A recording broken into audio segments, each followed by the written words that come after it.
This podcast is a member of the Place to Be Nation family. Visit us at placetobenation.com, the only place to be in your pop culture world.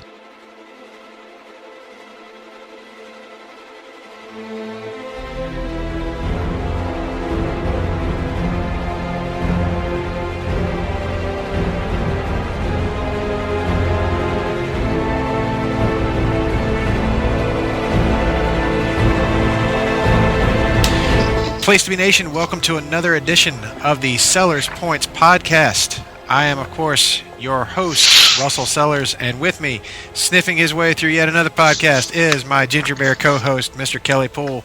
What's up, Kelly? Not much. He doesn't like my joking on him. I don't want to make you cross, but that's kind of how this podcast is probably going to go. So we'll just embrace that. Yeah, we'll just embrace it and we'll move forward because that's just what we do. But as folks have probably ascertained from the title description, this is another Missed and Maligned episode. We haven't done one of these in a little while. Yeah, it's been a bit. And it's been a bit. I think we got a good one here because I'm reasonably sure this one falls much more under the maligned than the missed because it did make money at the box office. It made a pretty good bit of money, but it was divisive, to say the least, among fans and largely hated by critics. And that is, of course... Well, let me just go ahead and say, fuck critics. Well, I'm going to say that some critics made very good points about the film, and then others were a little like they can burn in hell. Kelly makes no bones about it, but I will be slightly more nuanced in my critique of their criticisms a little bit later. But the movie we're talking about is, of course, 2016's Batman v Superman: Dawn of Justice, and it's. The reason we're talking about that is because Justice League just hit theaters this past weekend, and we'll be talking a little bit more about that in the second half. But we're going to be talking about this movie, and we're going to discuss whether or not it was, fairly maligned or not by both the fan base and by the critics. So we thought we'd bring in a little help on this one because we don't like to do these things by ourselves. So we thought we'd do a big-ass crossover episode for you guys. I don't think we've ever done one of these. Kelly, we've never done a full crossover, have we? I don't think we have. Nope. I don't think we have. I don't know that that's been done in well, it has been done to a degree, I think, in Place to Be Nation history, if you count PTBN Theater, but I'm going to call this the possibly first ever full podcast crossover in Place to Be Nation history because joining us are the hosts of the Geek and Sassy podcast, Mirandia Berthold and Jennifer Smith. Hi, ladies. Hello. Hi. You're both here. Mirandia, this is your first time on the Sellers Points podcast, so welcome. It is. Thank you. We Popping that cherry. Yup. I knew you would do that. Because that's what they do. They're geeky and sassy. Yeah, we are. I do have a question. Why did you go with geek and sassy rather than geeky and sassy? Since you are both, both. Well, actually, we had like a contest among friends because we were having a really hard time coming up with a name, which I realized the other day. It's been like a year and a half. Like, we've been doing this for a minute. Didn't realize it. But we couldn't together come up with a name. It wasn't like a disagreement thing. We just couldn't come up with anything. And so our friend Angela, a lot of people know Angela from Creative Chaos Stitchery. She actually suggested the name. She said, knowing both of us, that she thought it was a good fit. And I think she did an excellent job picking us our name. And I like how it kind of sounds like sweet and sassy. Yeah, but it just gives it that little extra like play on words sweet pertaining and to us. Saucy. Sweet and saucy and geek and sassy. There you go. You know what? I like it. Kelly will be saucy during this podcast. Or just sauced. God damn it. He's rolling his eyes at us right now. I'm already making him cross with me, which is a pretty normal happening for anybody who listens to this show regularly. They know that that's just a thing that happens. So it's going to continue. But to keep things moving so that we don't hold people here too long, because as we all know, the DC Cinematic Universe films have been criticized largely for being too long, we're going to jump right into this one. And I have to ask the entire panel if you've seen both versions of the movie and which one. There's, of course, the theatrical cut, and there's the 3-hour Ultimate Edition, which was released on Blu-ray. Includes 30 extra minutes of footage added back to the film. I want to ask you guys, which one of those two do you prefer, and why? And Jenny, I'd like to start with you. I saw both versions, obviously in the theater, and then I bought the digital. I bought the digital and Blu-ray combo, so I watched it first digitally, and then I got the Blu-ray. Anyway, obviously, I prefer the Ultimate Edition because there is a lot that they cut out of the theatrical version that chops up the story and makes it to where it doesn't seem like it makes that much sense. And then in the Ultimate Edition, you get much more fleshed out stories, especially with what Clark is doing in the movie. And it adds so much context. It makes so much more sense in the Ultimate Edition. I'm going to agree with your assessment there. Miranda, which take did you prefer? So I have also seen both. I agree and disagree with Jenny in the fact that if you had not seen the extra, the Ultimate Edition, basically, if you'd not seen that extra 30 minutes, you would have kind of been like asking a few questions to yourself. But if you had never seen it, no big deal. So I kind of prefer the theatrical version because I feel like there's a reason that they initially cut those out, and that's why they decided that this is what we were seeing in the theater versus this is what they would give, us crazy fans that want to see the rest of it. I can understand that. And it's a long movie with either version. Kelly, you just recently rewatched the Ultimate Edition, just finished it up today. So which one is your preferred cut? I think the Ultimate Edition, or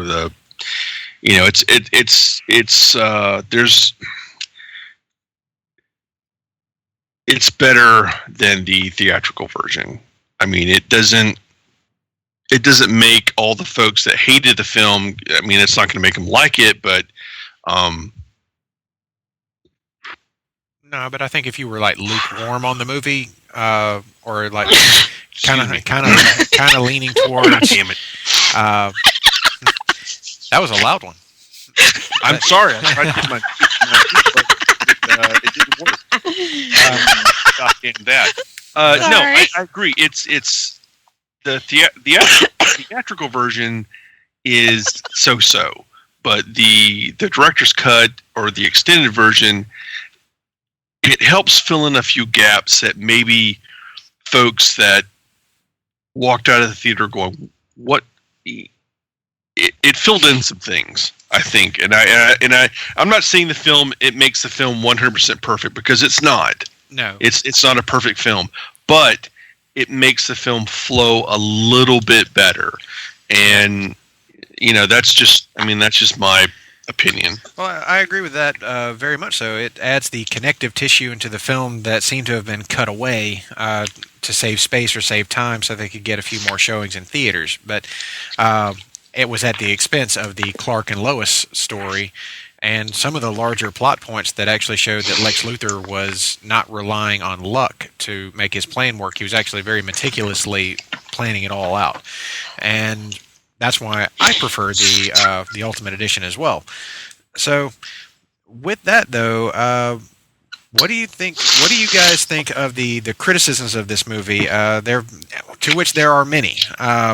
As we know, it has a 27% rating on the Rotten Tomatoes aggregate. So that's pretty low for any superhero movie, for most movies even.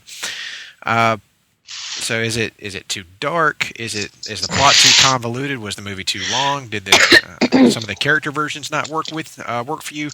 Or do you think that the criticisms were correct in that or wrong? Jenny, what do you think? There's just so much. Like, of course, everybody has their own expectations and, levels of enjoyment with any movie. So I'm not going to say that their opinions aren't valid. I'm just saying I don't agree with them at all. 27%, that's fucking ridiculous. I'm just sorry. I love this movie.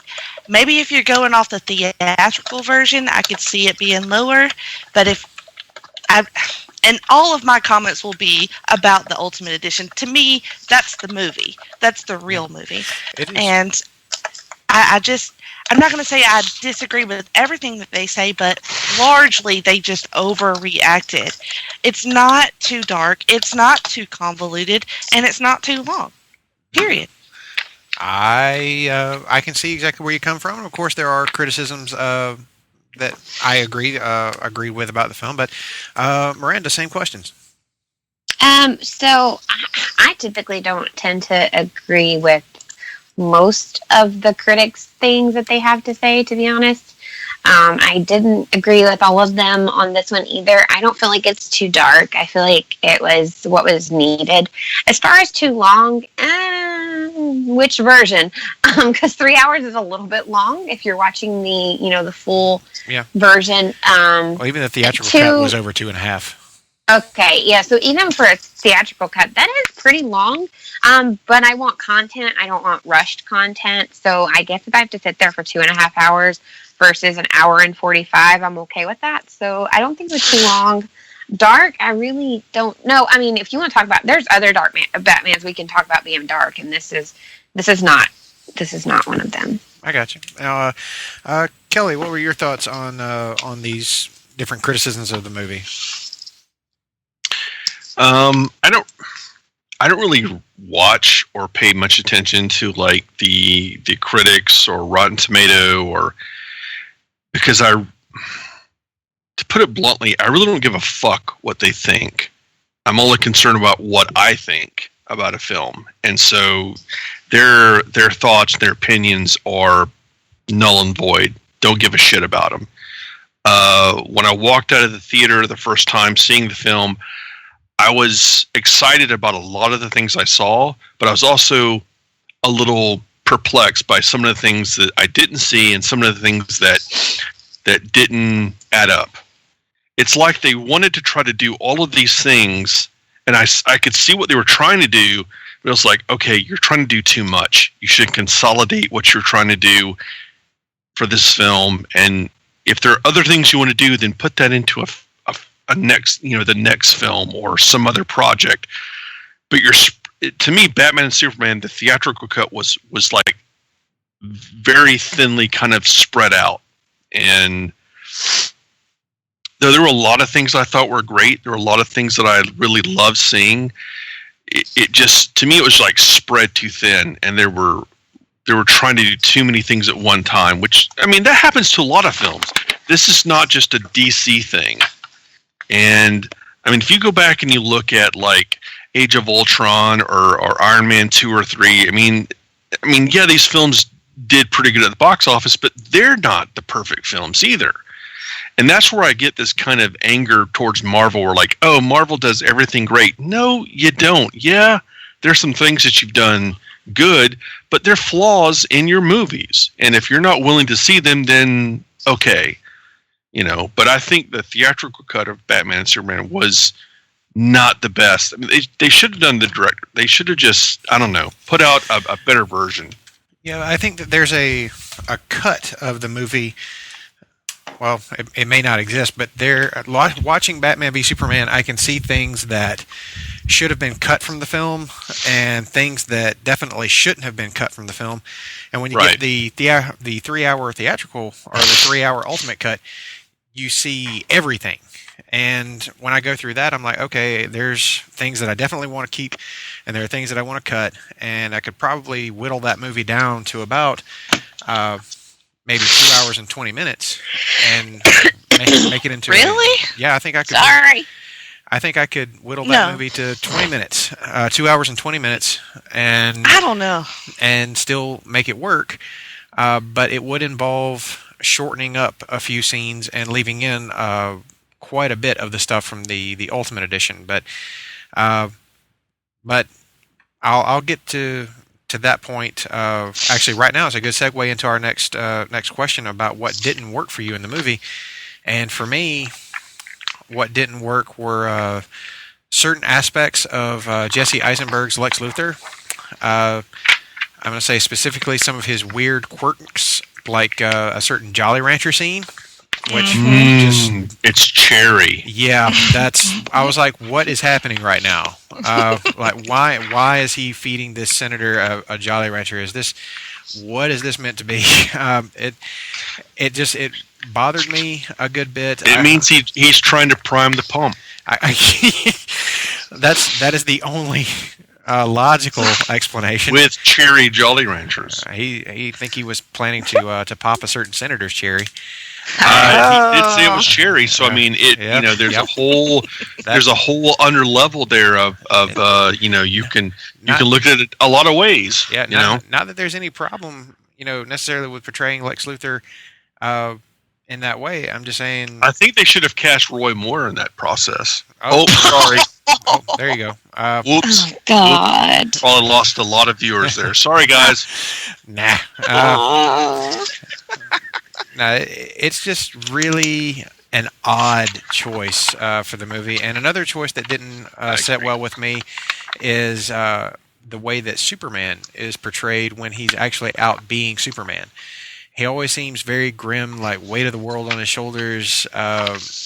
Never seems to actually enjoy being Superman. Like, I can understand from a storytelling standpoint why he would be brooding in his private time, because it seems like every time he'd turn on the TV, he'd just be seeing people in the news talking about how, do we really even want this guy around? Do we even appreciate like what he's, all these good things he's doing?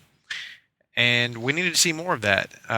We needed to see more of him actually being Superman, kind of like what we saw in Justice League with some of the kids' cell phone footage, which I thought was kind of adorable. Like we needed more of that, and I think if we'd had a better balance of that, showing a real difference between Clark Kent and Bruce Wayne, that maybe things would have gone over better with people. But the only thing that didn't work in Batman's world for me, and pretty much in the flow of the film's narrative, was the entire nightmare sequence and the first Flash cameo, which I thought could be completely removed from the movie and you still get to the same destination. And seeing how Justice League played out, you could totally remove the nightmare sequence and it would not make a bit of difference. So those are my things that really didn't work at all. So Jenny, what didn't work for you?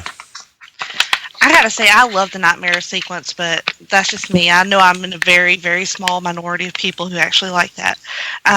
But I agree with you on Lex for the most part. And Doomsday, yesterday when I watched the movie again for the 40th time, because I love this movie, Doomsday is scary to me. Like, he still scares me, but he looks kind of dumb sometimes. Like, I don't mean the CGI. I just mean like it looks. I don't know, just like a big dumb ape dude walking around and just being angry, and I don't know. He's just like a puppet for Lex, I understand, but yeah, the whole Doomsday thing was just meh. I'm going to agree with that. It looked like an unfinished cave troll from Lord of the Rings. Yeah, kind of like that. And it, like to Kelly's previous point, there was too much stuffed in this movie, and Doomsday, I think, was part of that overstuffage. The whole death of Superman thing just felt completely unearned, and not really packing the emotional punch that something like that should have. So, right. Miranda, what about the movie didn't work on your end? Okay, so this may seem like totally trivial to everybody else, and I may be the only person in history that thinks it's a problem, but how many times can we say the name Martha? I knew the Martha thing was going to get brought up. It was not going to work for everybody. Seriously. Like, how many times do we have to say her name? We get it. Okay. So that was like my huge, like, really big problem.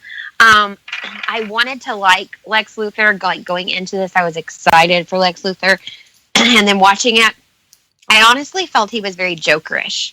And Lex Luthor is not the Joker. Like you said, you know, the whole cheesy like Jolly Rancher thing. I don't know. I feel like it was forced. Like, let's make him ha fun, but he's not. Like, that's not what Lex is. So that was my two main problems, because seriously, if I'd heard them say that name one more time, I might have thrown up. And I don't know. I just don't like trying to make a villain that belongs to one hero, like, I don't know, out of nowhere. Like, let's just make him kind of silly. I don't know. Didn't like it. I can agree with that. And Kelly, I know you've mentioned a couple of the ones that didn't work for you. Was there anything else that didn't strike you fancy? Well, a few of the small things, like, okay, so Lex may be a dick. Okay, I mean, let's all agree he can be a dick.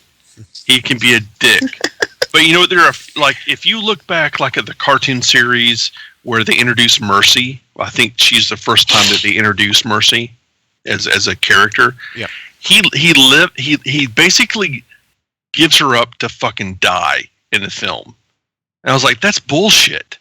This is a woman that's supposedly loyal to him and totally like in his corner, and he just gives her up. That scene when she's sitting there and she looks back, like, where the fuck is Lex? She doesn't know that he's about to, you know, give her up to the, you know, paraplegic blow up boy, you know. and that's bullshit. That is complete. I was like, that's not in Lex's character. Okay.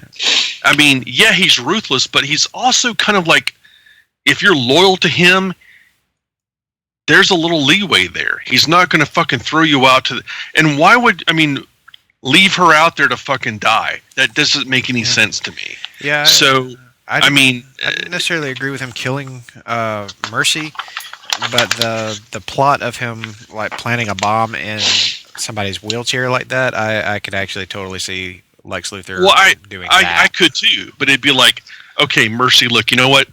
Maybe you don't want to go into the proceedings.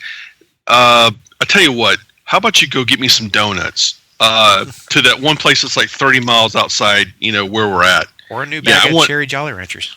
Yeah, Jolly Ranchers. I need a bag of them. Go down to the you know, Circle K around the corner and buy me all of them. And that should take you about 20 minutes. That's all I need. Don't ask why, honey. You know. But honestly, it's not like we had any reason to give a fuck whether she lived or died in the movie. I mean, she just walks around and like directs people to the restroom when they get lost. Well, the comic book fans like me, when I saw her and he called her, I was like, shit, yeah, that's Mercy. That's his. I mean, if you watch the Superman animated series, you really get to see who Mercy is. And this was just like, oh, let's just shit on her. No problem. Well, you know. If we want to talk about characters being shit on in this movie, I think we can't. Well, I think we'd be remiss if we did not mention the travesty of this movie's version of Jimmy Olsen. Oh yeah, I mean, I was just about to say Jimmy Olsen was just like a throwaway, "fuck you," which was totally, that shouldn't have been done. No, it shouldn't. You know, above Mercy, Jimmy Olsen should have been like a pivotal character in this film. Yeah, I agree. Because Jimmy Olsen gives a little bit of humanity, more than I think Lois does, to Superman, because he's his pal, he's his confidant, he's his, you know, a more, I think, to me, a more connection to feeling those like connections to being a, you know, being an Earthling. And I know he gets some of it from Lois, but he also gets some of it from Jimmy. And I think, you know, the fact that Jimmy is kind of a, you know, Jimmy's positive, like Jimmy, influence. Yeah, I always felt that Jimmy was supposed to be that kid, like a nerdy kid, but also the one who is trying to bring Clark out of his shell and like go have some fun. And Lois is like the kind of the counterbalance to him, which is kind of one of the small criticisms I have of Amy Adams, is that she never felt like that Spitfire Lois Lane that I was hoping for. Like, yeah, she's got you know, a few ballsy scenes in BVS and in Man of Steel, but I was hoping for a better written Lois, but I think that kind of brings us to the end of the criticism side, like what didn't work for us. It's really difficult, I think. I think Lois is probably even harder than Superman. I think Lois is harder to kind of nail down and make a pivotal character, because each Lois that I've seen in the Superman mythos, they've all brought something to the table, but not 100%. You know what I'm saying? I mean, it's you know. And for my money, Erica Durance is the one that nailed it. I think she probably did the best job with Smallville. I mean, she kind of, you know, and I'll be, when they introduced her and when they were talking about it, I was like, God, this is gonna be this is it. We're fucking gone. This is gonna be the last season. This is garbage. She's horrible. This is not gonna. And I was completely wrong. I was totally wrong. So I mean, I get it. Yeah, she was great. But one other big criticism of BVS was, and this was impossible to know at the time, but looking back, it's probably true. But did Warner Brothers reveal too much in the trailers for this movie? Like, because I mean, the trailers gave away Wonder Woman, Doomsday, and basically that the whole fight between Batman and Superman was going to wind up, being resolved very quickly, which you could probably figure out since the subtitle was Dawn of Justice, but maybe save some things for the actual movie. So that's, I'm going to say in my answer, yes, they did reveal too much, that they shouldn't have shown Doomsday, and they certainly should have saved Wonder Woman for the actual film. So, Miranda, what do you think about the trailers for the movie? So I'm going to say yes and no for this. Yes, in the sense that there are some things that I think they should have left to you to kind of find out along the way. And no, in the sense that while they do show a lot, there are still scenes that were obviously not in the trailer that needed to be left, that were left out. And they needed to stay left out because they may not make sense if you watch, like, say, just that 3-minute scene. But putting it together as a whole, it makes a huge sense. So I think it's kind of a yes and no for me. Yeah. And that's fair. But Jenny, what did you think of the trailers? I'm kind of like Miranda. I'm yes and no. I didn't remember them necessarily, so I watched them again today. And retroactively, I can say, like, yeah, they showed a lot of stuff. But when it comes to Wonder Woman, I think that I like her in that trailer, though, because I want to say it may have brought more people to the movie than ordinarily would have come, because they wanted to see the first appearance of Wonder Woman in a movie. That's a fair point, because this was also the first time that not just Batman and Superman being on screen, but with Wonder Woman, it's the DC Trinity on screen together for the first time ever, and that's a big deal. So, right. I think we would have had a lot more criticism if she was not in the trailer. So also a very strong possibility that if she wasn't featured at least in some part in the trailers, that maybe that Warner Brothers would have faced a completely different kind of criticism. Right. But I am going to say I feel like Doomsday should have been saved for the film, and some of the early trailers showed the Wonder Woman action, but it kind of made it seem like she could easily be fighting Superman, and I would have been okay with them leaving out the whole Doomsday, let that be a surprise for the film. But Kelly, did you think they revealed too much? Yeah, I think in the in hindsight, I think that they probably could have left Doomsday as a hidden kind of gem for the movie and for the fans. This would have been oh my God, are they doing Doomsday? And they would have experienced that right in the theater, as other than it's in the trailer. Yeah. And we know who's there. Because the way they were trying to setting it up, it was like, this is Clark or this is Bruce against Clark, and Doomsday seemed to be kind of like his plan B, as opposed to Bruce Wayne, Batman with his kryptonite spear being plan A, as far as taking out Superman, which that's just my 2 cents. I kind of think that's how it. They did show too much where they could have pulled back and it would have been more of a surprise. Like for me, if Doomsday would have appeared on the screen or this is what we're getting, I would have been like, holy shit! It would have been a bigger reveal sitting in the theater for that moment. And we wouldn't have had enough time to process what the presence of Doomsday really means, because if you're familiar with Superman lore, you know that Doomsday is the being responsible for killing Superman. So in a way, they kind of gave away what was going to happen to Superman in the film. Yeah, exactly. And I think that was detrimental to why people, that was actually another thing that didn't work for me about Batman v Superman. I don't think they should have killed him. I think that doing the death of Superman was completely the wrong move and unearned. But I agree. But speaking of Wonder Woman, she gets I think she got a pretty cool introduction in this film. It is a little short, and she doesn't have as much of a role as maybe I would like her to have had. And there's also a part of me that thinks maybe the Wonder Woman solo movie should have come before this. So I want to throw that out there to you guys. What do you think? Was Wonder Woman done the right way this way, or should she have gotten the solo treatment first? Miranda? I don't know. I kind of think I liked it this way because it introduced her for the people that, because surprisingly there are still people that don't understand Wonder Woman exactly, like her, where she came from and, what exactly she does. So I kind of liked her being introduced first and leading up to that movie of her own. That way, like Jenny said, it probably brought people to the theater initially to get them in that maybe otherwise wouldn't have come because, hey, they saw her in the trailer. So I think kind of having bits of her and letting, that teaser to say, hey, calm down, you're going to get a full-length movie of her soon. I kind of liked it better that way. Okay. Jenny, what do you think? This is what I think about the introduction of Wonder Woman. What I liked, what they did, was they introduced Diana Prince first. Mm-hmm. Her scenes with Bruce are some of my favorite parts of the movie.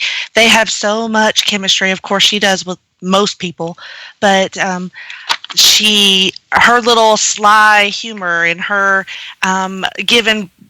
taking Bruce's little downloadable information that he stole from Lex under his nose. And I'll admit, I love that scene.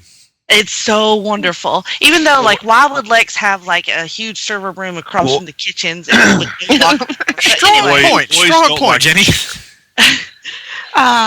But no, I loved how you got those glimpses of her first, and you're like, I know that's Wonder Woman.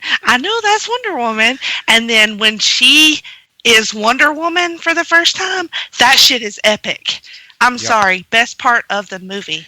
And her theme music is chill inducing. When it hits, it's like, oh boy, here we go. I get chills right now just thinking about it. That's how much I love it. It was used to great effect in the film, and was used even better in her solo movie.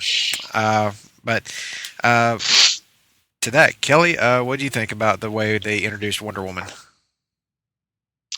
I think Wonder Woman was pretty much the highlight, and she stole the film back. I mean, towards that part, towards the tail end of the film, she stole it. Yeah. I mean, when she stepped in and was like, "Okay, boys, here I am. What can I? Oh, hang on. Let me save your ass a couple of times." And that whole when Bruce turns to Clark and goes, "Is she with you?" No, I thought she was you. I mean, I was like, you both don't know who the fuck you've got standing right there. And the way she goes toe to toe with Doomsday, and she gets hit around a lot, but she's giving it to him. She cuts his hand off, for God's sake, and of course he grows a new one back, but it's like, yeah, fuck you, Kryptonian. Here's an Amazonian, and she's wrecking it all up in your face. Not only that, she's the only hero in the movie who actually seems to enjoy being a hero. Right? Yes. Yeah. She's been away from battle for so long. She's getting back into it. She's like, God, I've spent 100 years away from all this, what the fuck was I thinking? Yeah, I'm going to slaughter this Kryptonian mutant thing. And I pretty much think, like, if Superman didn't have the kryptonite spear, she would have just chopped this bitch up into, like, chow mein eventually and just flung his ass out to wherever. Yeah. You know, but that line she delivers when she says, "I've killed things from other worlds before," I wanted to cheer. I was like, that's badass. So hard. She sets it up to where, you know, when they're standing and you got Wonder Woman kind of up front and you have Superman and Batman up basically to the back when you're looking at one screen, that one panel, and when they're getting ready to do their fight, you've got Wonder Woman up front and into the. It shows that she's kind of the glue that kind of keeps these two male, you know, characters together. And that she's kind of the bond between the two. It says, look, we got to work together. Yeah, you're a paranoid fuck. Yeah, you're a Boy Scout. Let's just round it up and knock this. Let's show this, you know, bitch what's what and take him out. You know, and she does that with very little words. She's not. She's all not expository at all. She just leads. If you look at her, if you look at the way she is portrayed, and even in her movie, and even in the way that she's portrayed in this film, it's all. I mean, her body language shows like, you don't want to trifle with this woman. She has, you know, and even when you watch her film, she's like, she swings around. I mean, it's very poetic the way she just kind of takes people out, and there's this whole kind of, you know, femininity that she's showing. That's like, look, you know what? Yeah, I'm a woman, but I can fucking beat your ass in the ground if you don't fucking shape up and fly right. And that's the whole glue between that trinity of Superman, Batman, and Wonder Woman. I think that part they got pretty much on point. I think that's one thing that they kind of nailed down there towards the end. And they also appeared to listen to one of the criticisms of Man of Steel about the level of destruction in the movie. Mm-hmm. So they had Doomsday. They had the whole Doomsday fight on an uninhabited island between Metropolis and Gotham. And they made a point to voice that too. Yes. You know, Bruce said, "Hey, it's an uncharted. It's uninhabited. There's no casualties. There's no collateral damage. We're just trying to fight this guy." We can totally like blow this whole thing up. For which Superman does a good bit of damage to this island, and I was good with it. I was like, you're gonna have to, like, it's a fight with Doomsday. You're gonna have to wreck this because there is no other choice. But I think again, Doomsday wasn't needed for this film. I think he was wasted. I think he could have been brought in another installment and used more efficiently. I think we have and I hate to say this, we have a Venom syndrome where it's like we got to throw another fucking piece of bullshit out there to sedate the fanboys. Yeah, you know, and make them feel like, oh, well, this is. And you don't need to say this. There is one thing that I think does need to be addressed there is it's the same thing I say about the version of Batman that we got in the film. Because the death of Superman is the most popular Superman story in history. It's the biggest selling it's one of the biggest selling trade paperbacks ever, and it's one that DC has kept in print since it actually happened, and that's a rare thing. And the reason they do it is because it continuously sells so well. So whenever people do criticize the film for that, and I say rightly so, but at the same time, I'm like, if you guys didn't want to see Death of Superman on screen, you shouldn't have spent the last like 20 or so years making it the biggest selling Superman story of all time.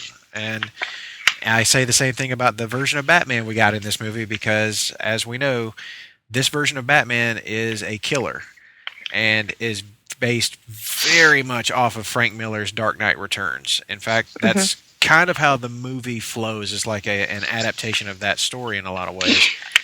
And I'm like, if fanboys didn't want that version of Batman, shouldn't have spent the last 30 years making that the biggest Batman story of all time.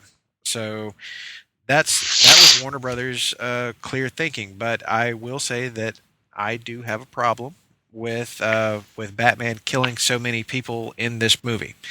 The only kill shot that I would have accepted in this movie as being somewhat justifiable is when he blows up the fuel tank on KG Beast's back to save Martha Kent. Like that, that is pulled straight out of Dark Knight Returns. I would have been like, okay, I can get on board with that. But every other kill that he makes in the film, which are all done in the Batmobile or the Batwing, I'm like, that was excessive and unnecessary, and could easily have been avoided. So that's my take on that. But right, Kelly, right. Was Batman killing a bridge too far for you?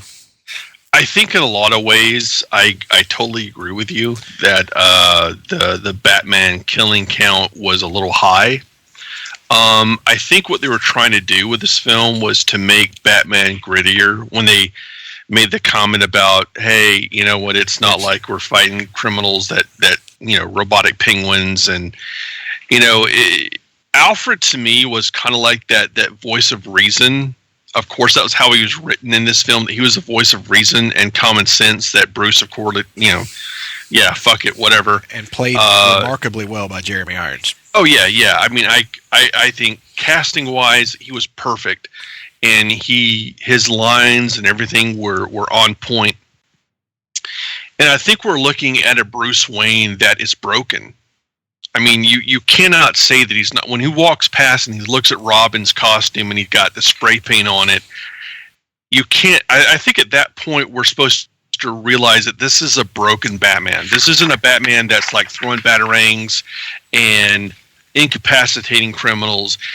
And even Alfred says, we've kind of stepped up the game, and now we're not much better than the folks we're fighting. Do you understand that? And I got that early on. That God, this Batman is a little fucked, more than normal. And I was actually okay with the branding, like that part of it, because that's when Alfred calls him out, because he's like, that's new. He's like, you've never done anything like that before. And like I said, I'm okay with a more brutal Batman, like he's like snapping people's arms, possibly putting them in traction, maybe even paralyzing people forever. That I would be on board with. That's as brutal as I want to see Batman go, because him blowing up people like in trucks, and he's shooting people down in the Batwing. Yeah, I could have done without that. I think that they could have cut that out, or they could have, done something else in regards to him incapacitating these folks that were threatening. Yeah, exactly. Because if you look at the fight scenes, there's a lot of them where he's not going for the kill; he's just going for incapacitating. Like the guy that stabbed him, he goes back and he stabs him in the same place he got stabbed. Yeah, he doesn't. He doesn't kill that guy. Against the wall. No, I mean, he could have stabbed him in the throat. He could have stabbed him in the head. He stabbed him in the shoulder. So that shows like he's not going for the kill. And so it's inconsistent. And I think this is just me. The problem with the DC films is there's inconsistencies that they overlook. Yeah, I will absolutely agree with that. And one of the most notorious scenes in the movie for me is the Batmobile chase scene. Not just because he kills people in it, but because the whole scene is built around this idea that he's put a tracker device on his truck so he can trace where the big kryptonite rock is going to go. Right. He could have just let them leave and found where they were going later. But instead, he engages in this chase and even damages that truck that he planted a device on, just barely knocking his own tracking device off of the truck. So I'm like, you almost just ruined your own plan by doing this.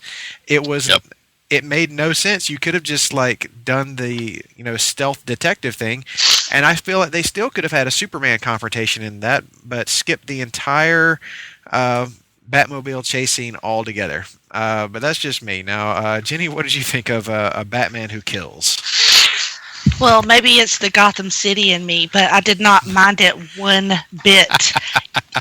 Kill all of the people, Batman. I like it. I don't care. You're down with the Punisher. Kill them all. blow them up. I don't give a shit. I just don't. Why? Why would I care that he killed the bad guys? That makes no sense. And get rid of a Batmobile chase scene? Hello? Are you watching a Batman movie or what? I'm saying you can still have a In what universe are you getting rid of a fucking Batmobile scene? Well, for one, you could still have a Batmobile chase scene, but maybe one that doesn't end with the Batmobile being like so badly damaged it has to be repaired again. That's how Batman rolls. Go big or go home. Sorry. You fucking with the bat. In every movie. Every Batman movie, the Batmobile gets destroyed. Just once, I'd like that to not happen. Miranda, what did you think of a Batman who kills? I am completely okay with this. I think sometimes you got to get crap done, and to get crap done, you have to, dance a fine line, or sometimes go ahead and cross it. And I think crossing it and having him be a hero that says, no, screw it, and just takes a life. Maybe that's what we need sometimes. Maybe that's, where it has to go, because there is no other option. We are decidedly split on the killer bat, but we definitely want to hear from... Wrong! Kelly's going to go like full political panel on us, but anyway, we've already talked about Jesse Eisenberg's Lex Luthor at length. Fuck that guy. There he is. As Kelly gets drunker, he gets more fun. Yeah, he does. Yes, he does. But in any case, we're going to wrap up our talk here about BVS with how did it make you feel about a potential Justice League movie at the end of that film, seeing, where they left Superman and all that. And Jenny, I want to start with you.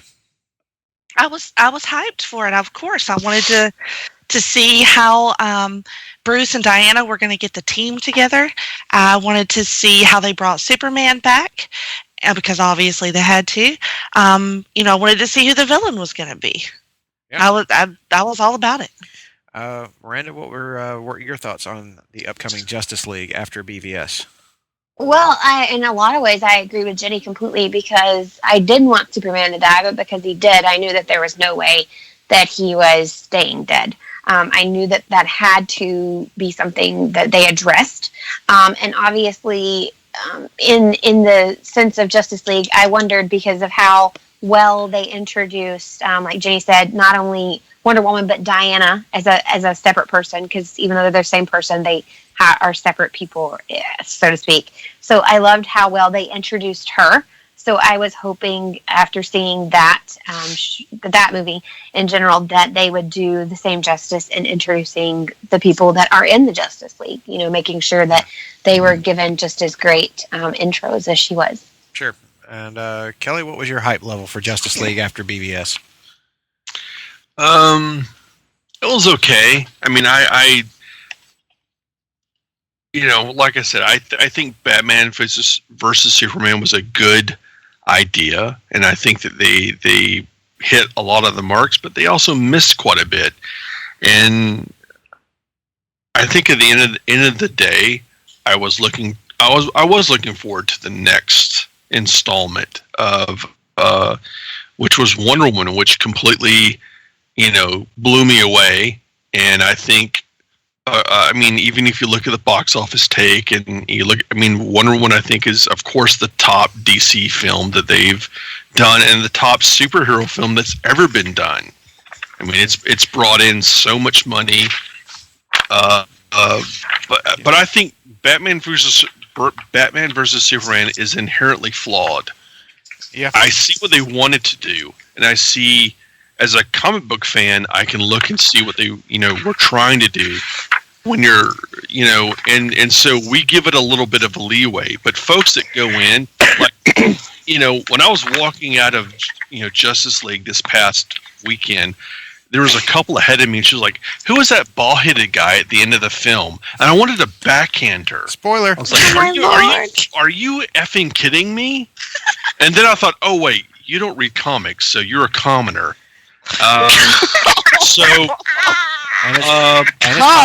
Comics are for so, and it's possible she may not have seen. She may not have seen BVS. She didn't, because her boyfriend goes, "I think that was Lex Luthor," and I wanted to backhand him. And I was like, "You two are oh my God, you're killing me.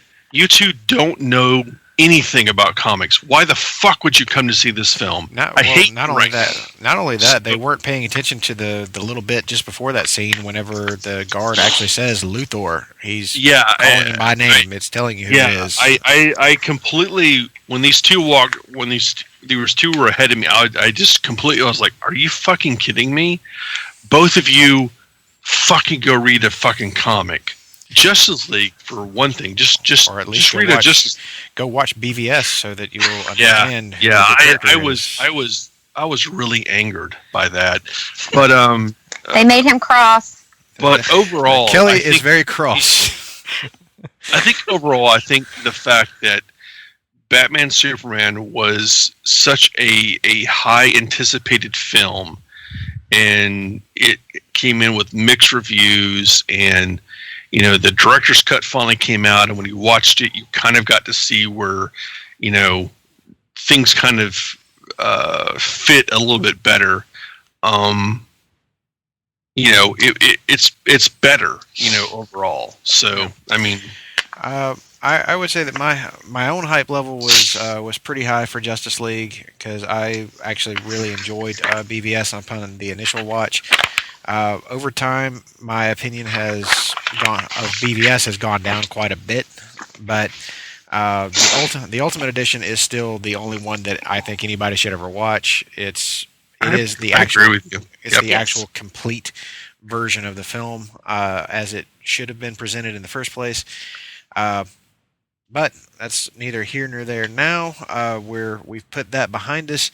And we're going to take a quick break now, and when we come back, we're going to talk about that very movie we're just mentioning, Justice League, as it has hit theaters with a resounding thud. So, anyway, we will be right back. You are all subscribed to all the great feeds here at Place to Be Nation. It's really easy to do. Just head to iTunes or your preferred podcatcher app today and search and subscribe to the Place to Be Nation wrestling feed, which of course includes the full archives of the Kevin Kelley Show, the Place to Be Nation pod feed, and the Pro Wrestling Only feed. Subscribe, listen, and then rate us and leave feedback today. And be sure to give Justin your true thoughts. I mean, don't hold back. After all, he is kind of a jerk. Just listen to Scott.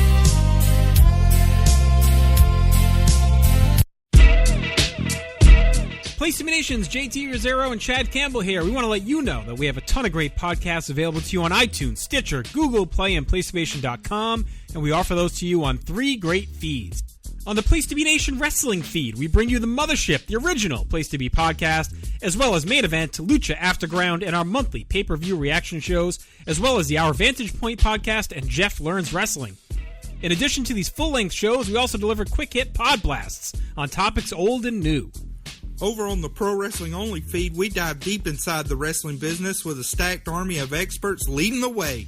The feed features potpourri shows such as This Week in Wrestling, Greetings from Allentown, Psychology is Dead, Puro Potpourri, Stacy and Elliot's Bogus Journey, and the Military Industrial Suplex. We also have shows that focus intently on certain topics like Letters from Center Stage, Space City, and NWA Classics On Demand Adventure, Through the Years, Strong Style History, Strong Style Story, and Mount Olympus. Plus, the feed has the full archives of legendary shows like Titans of Wrestling, Where the Big Boys Play, Letters from Kayfabe, and much more. And on our popular Place to Be Nation Pop podcast feed, we offer such great shows as the Glenn Butler Podcast Hour Spectacular, Rank and File, PTBN Dadcast, Go Home in a Box, NBA Team, and Lucha Undead, as well as a veritable podcast heaven for comics fans with the Hard Traveling Fanboys, Sellers Points, Todd Weber's Conversation, Geek and Sassy, and Imaginary Stories podcasts. You can find all of these current shows plus archives of our past podcasts, including The Kevin Kelley Show, as well by subscribing to all of our feeds on iTunes. And while there, be sure to rate and leave feedback as well. All of these shows, plus others, available on PlaceToBeNation.com, where we cover pro wrestling, sports, movies, comics, plus in-depth stretch projects and more. Be sure to support our site by using PlaceToBeNation.com/Amazon when shopping online, and download our free PTB Vintage Vault Refresh ebooks via the links on our site. We also want to thank our friends at Bonehead's Wing Bar in West Warwick, Rhode Island, and Fall River, Massachusetts, TheHistoryOfWrestling.com, and Scott Keats' Blog of Doom. Be sure to follow us on Facebook, Twitter, Instagram, and Tumblr as well. PlaceToBeNation.com, the only place to be in your pop culture world.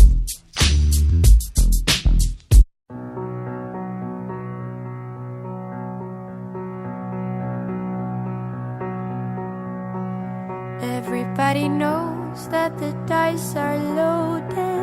Everybody rolls with their fingers crossed. Everybody knows the war is over. Everybody knows the good guys lost. Everybody knows the fight was fixed. The poor stay poor, the rich get rich. That's how it goes. Everybody knows. Everybody knows that the boat is leaking. Everybody knows that the captain lied. Everybody got this broken feeling, like their father or their dog just died. Everybody talking to their pockets. Everybody wants a box of chocolates and a long stem rose. Everybody knows. Welcome back to the Sellers Points podcast. We are joined by the hosts of the Geek and Sassy podcast in our full crossover event, and we decided we'd make it even bigger by talking about the movie that just came out this past weekend, Justice League. Now, of course, as we mentioned before the break, this was a highly anticipated movie by all of us, and certainly by quite a few people, including those working at Warner Brothers, because this movie cost a whole lot to make. It went through a lot of turmoil in getting made, even changing directors, going through multiple rewrites and reshoots that pushed the budget up over the $300 million mark. So the movie's out, and we finally got to take a look at it. So I got to get a quick up or down vote from the panel. Kelly, is it a thumbs up or a thumbs down?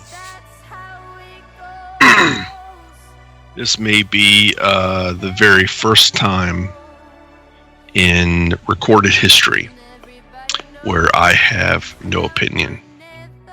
Oh. It's an even split.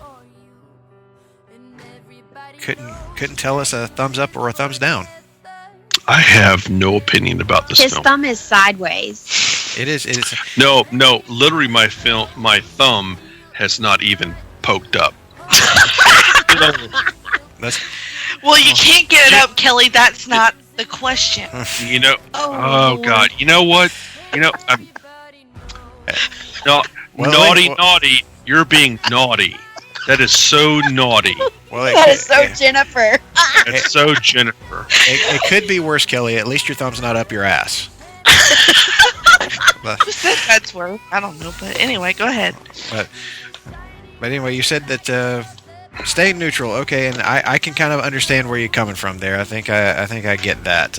Miranda, I literally walked out of the theater, and this is the first time I've walked out of a theater and I had nothing to say. I had nothing to contribute. I was in a negative zone kind of place. So yeah, go ahead. And that's, Miranda, thumbs up, thumbs down. I'm actually going to give it thumbs up. All right. And Jennifer, thumbs up, thumbs down. Thumbs up.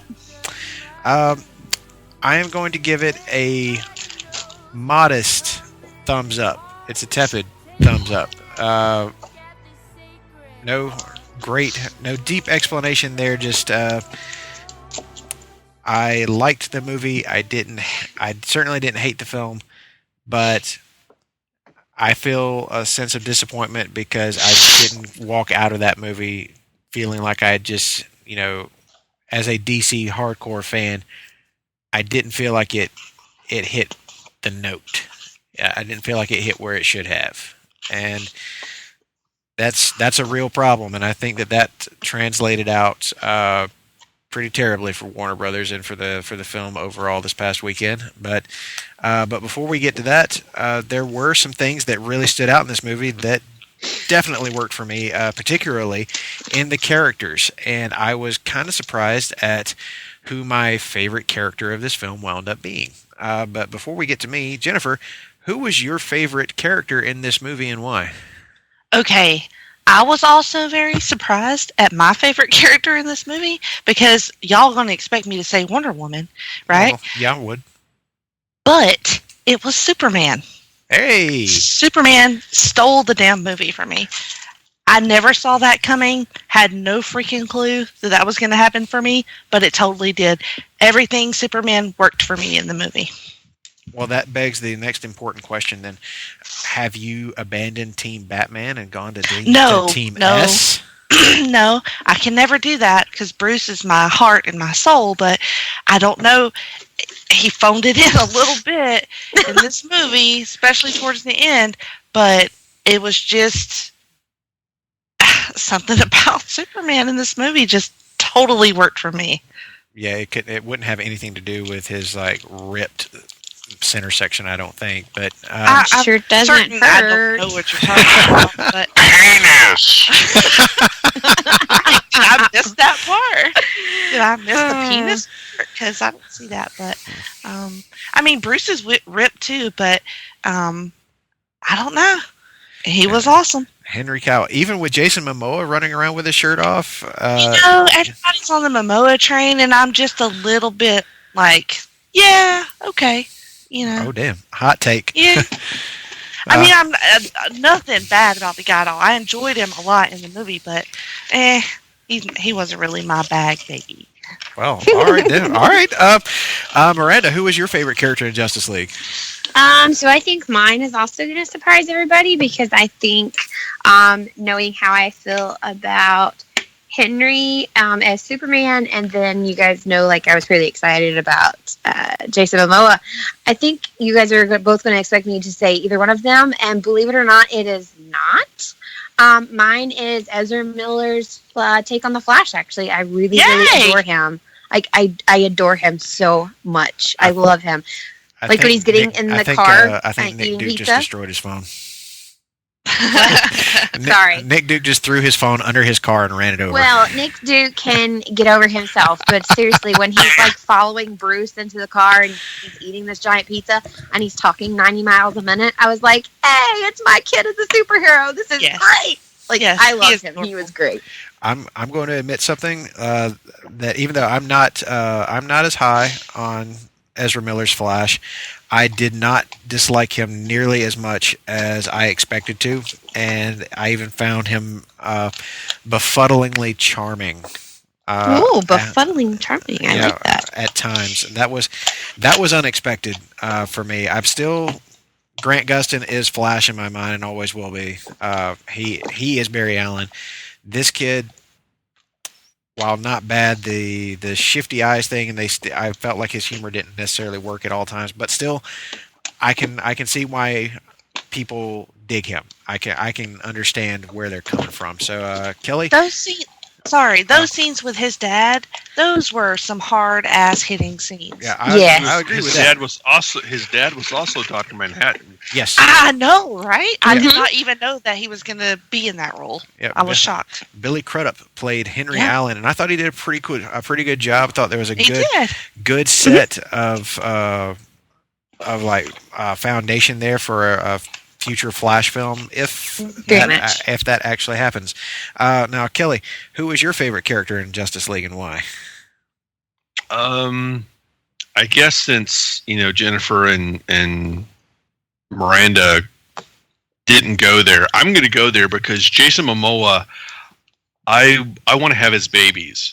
Even though I can't have babies because I'm a dude, if there was some way for me to have his babies, Technically, you can have his Kelly, baby. do not underestimate science.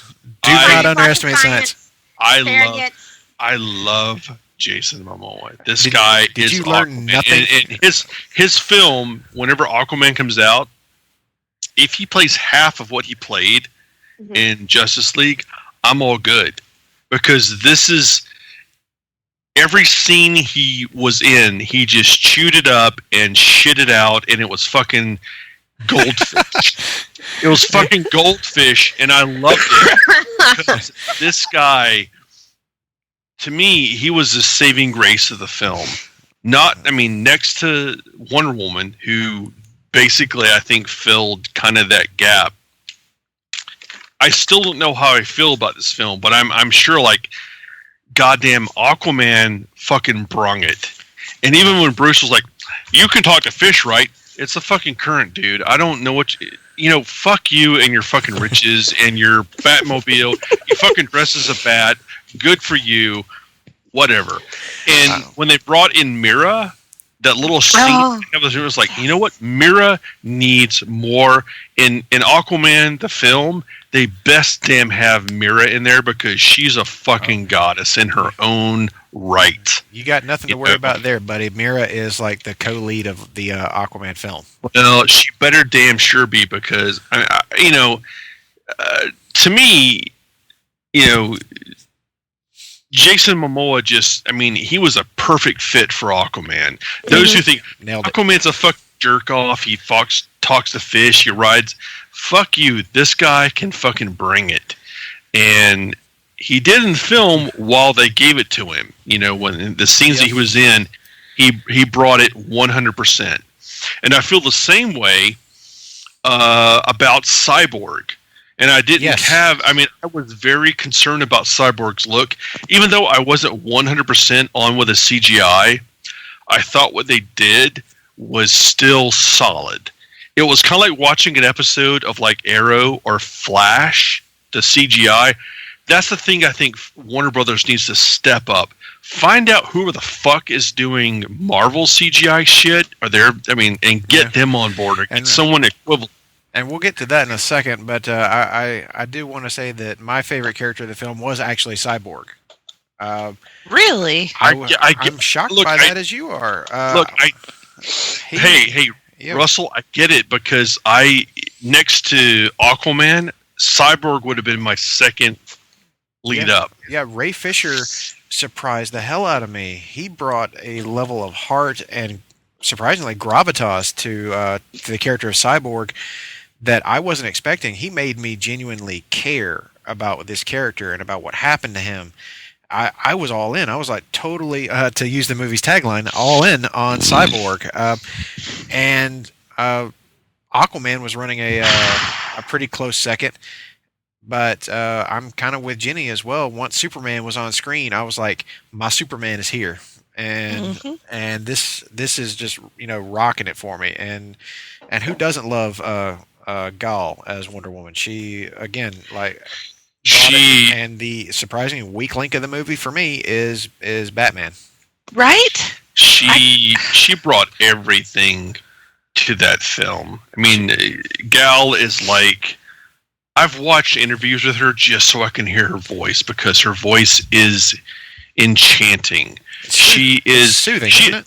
She is soothing. She is enchanting, and she did audiobooks. She is fucking I would genuine. listen to that all day, Miranda. When it comes to, I think her heart. When it comes to doing something, she's like 100%. She puts it in there. She's 100% committed to Wonder Woman, and it's like I've always said. She. With Batman, Superman, if you don't have her, they're both fucked because they don't know what to do without her. That's the whole Trinity, you can't fix it without her being there. And in Justice League, she really was the glue that held the team together. Like she even said it. She goes, "I'm the believer." Yeah, that was a great line. All of her scenes really worked for me. I was never disappointed in anything going on with her. But to the point about Aquaman, you mentioned, Kelly, that he didn't have as many scenes as we kind of hoped or expected him to have. And that's actually kind of true of quite a few characters in the movie, because as we'll probably notice, there was a lot that was in the trailers that we didn't actually see in the film. It wound up being cut. So the question to the panel now is, was Justice League too short, coming in at just 2 hours long? I'm going to say yes, that it should have been around 2 hours and 20 minutes. Kelly, what do you think? I agree with you 100%. I think these people that say, "Oh, well, no one's going to sit in a theater for over 2 hours." Fuck you and sit and spin. If there is something interesting on the screen, I will sit for however fucking long I need to get the whole fucking picture. This is bullshit where it's like, oh, you got to have 2 hours and some odd. Go fucking eat a dick. There is no reason why you shouldn't have an interesting story that's going to intrigue and keep people. Hey, if you want to have an intermission, have a fucking intermission. Whatever. Eat some popcorn, drink some fucking Diet Coke, whatever the fuck it needs. God damn it. I want to see a fucking good film. If I have to take a 30-minute break, whatever. That's bullshit. Oh, this film can't go this far. No, I think if you can do a good story and tell a story well, if you want to have an intermission, whatever, fine, whatever. I don't care. I'm going to watch it regardless. Yep, I wouldn't have gone quite that far, but I do, like I said, 2 hours, 20 minutes would have worked. Miranda, was Justice League too short? Here I am with the yes and no again. The reason I say yes and no is because, one, I'm with Kelly. I don't mind sitting that long. If I'm going to pay for the ticket and it's something I want to go see, then I don't mind sitting for however long it takes to get through it. Clearly, I know going into this what it was and how long it was going to be, so I can't bitch, you know? Oh, yeah. Two, on my too short, would be that there were parts, like, it's like Alfred's like, yeah, I think it's, you know, they have that conversation of like, yeah, I think it's time. And then all of a sudden he's just riding a horse across and you're like, what? How did we get here? Like, I don't know. I felt like there were some points in the story where a little bit more time could have been spent, and maybe we'll get an extended version like they did with Batman and Superman, and that will happen. Very much hoping for that. Yeah, I am too, because that was general consensus of the group that I went with last night. We all kind of felt that way. And I also heard a comment last night. It was actually from my husband. He was like, I don't think it was too short. If anything, he said he kind of felt like maybe they had done this in two parts where they could really explain more, you know, to each character instead of like, boom, and here's this person, and yes, I'm part of the team. Like, kind of like we've talked about before with the CW shows, like, take a little bit more time. Don't just like bring that person back immediately. Kind of that sort of feeling is what he had, and I kind of agree to that. So no, I don't feel like too short, but then in the same sense of like too rushed in certain areas, maybe. Your instincts are right on, because the original plan for Justice League was for it to be a two-part film, and there was going to be like the big like Darkseid reveal. There was going to be more time spent building these characters, but then a mandate came down that it was going to be a standalone movie, and there's talk that was leading into something else, but well, whoever made that needs to be fucking fired. But anyway, there's actually a pretty strong possibility that is going to happen, because after this weekend, I think that the head of Warner Brothers, Kevin Tejihara's days are numbered. I think they're numbered in the single digits, honestly. But Jenny, what were your thoughts on Justice League's length? Well, I've never really understood all this fascination with run times. Like, who gives a fuck? I mean, I will. This movie could have been 3.5 hours. I don't care. I would have watched every minute of it. As would all of us fanboys. Right. Yeah, but not and that was my concern. That was my concern going into the movie, which I tried to go in pretty fresh, but one of my concerns was that there would not be enough screen time for everybody. And I feel like I was kind of right in that, but they did do what they could with the screen time that they were allowed. Like, it was a little short on somebody like Cyborg and Flash for sure and Aquaman, but not as bad as I expected. And I think that my rewatching of Batman vs Superman yesterday, they had given me some setup in that movie too.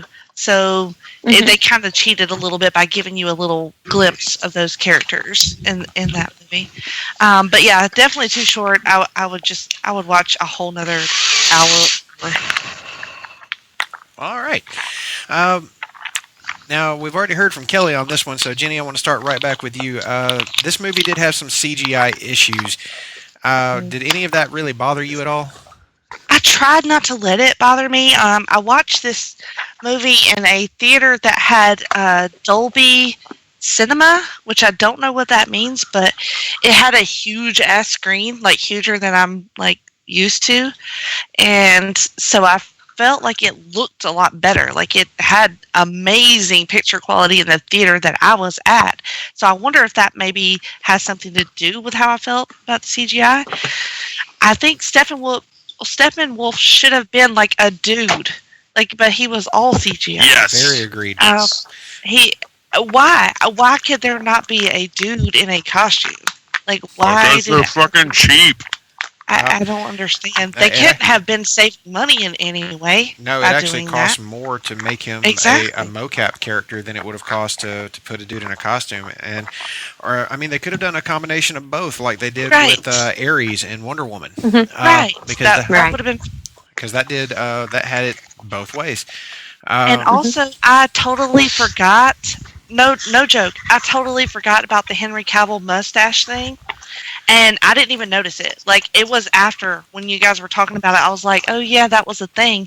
I didn't even notice it, honestly. Yeah. Oh, I did forget. I was like, mustache thing, and now I remember. I didn't notice that either. Yeah, a lot of people walked right by it. I saw it in IMAX, and there were times when I could notice that his lip didn't quite look right. But then there were other times where it just didn't bother me because the performance was so good. And yes, I felt like I was seeing a true Superman on screen, and I just absolutely loved it. So the CGI that you touched on, Jenny, the whole Steppenwolf thing, Steppenwolf looked terrible, and there was nothing that was going to fix that. And I'd also say that pretty much the entirety of the third act, the whole red skies and the weird tentacle things that were coming out of the ground, all of that looked so bad, like super fake, and it was taking me out of the movie far too much. So that's bullshit. Yeah, that didn't work for me at all. And the overall ending felt like it lacked some punch. But yes, Miranda, what did you think about the CGI? Did any of it stick in your craw? There were parts that actually bothered me, but overall, I was not as bothered by it as I think maybe everybody else was. I also went into it, for some stupid reason, I let one of our friends read a few of the, critic reviews about the CGI to me. So I went in there going, they're fucking retarded, they don't know what the hell they're talking about, it's gonna be great! So I wasn't as bothered by it as I thought I was gonna be, because I went in there with the mindset of, this is gonna be bad.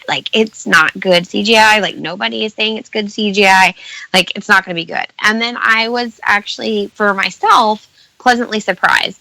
I don't know if anybody else noticed this, but one of the things that bothered me badly was the way Flash runs. His legs thing. They're going out to the side. It's he's bow-legged and yep. I felt the way that when they got up close in CGI and he was running, I was like, that doesn't work that way. Yep, that bothered me. Right there with you, especially in the mid-credits scene when he's racing Superman. Yes, and and the stuff towards before that, the stuff at the very end when he runs off, it looks funny. He runs weird, but that's exactly what I'm talking about. I leaned over and looked at my husband and I was like, he runs really funny. Somebody, I don't know, it's just odd. Yeah, they need to. If there's going to be more Ezra Miller Flash, they need to correct that, teach the kid how to run, because it's just yikes. For the most part, though, another one that was criticized pretty heavily was Cyborg CGI, though I think the criticisms of Steppenwolf kind of made people forget about him. Honestly, I wasn't really bothered by Cyborg CGI all that much. I thought it actually looked pretty good in IMAX, and I dug his design overall. And of course, the performance from Ray Fisher helped to erase all of that from my mind. Just like Henry Cavill's strong performance, it helped me forget all about any mustache gate. But there was no saving Steppenwolf. That was just bad. I have mixed feelings on Steppenwolf. I don't think it's, like, for me personally, I don't find it as bad as you did, but I was like, could be better. It could be better. The biggest I mean, my kid who's 11, like, thought it was the greatest. So, I mean, well, then maybe there's something to be said about that. Now, that's all that matters, really, because these movies should be appealing to kids, and if it's working like that, then the movie is doing a good job of something. So, I'm gonna call that a win.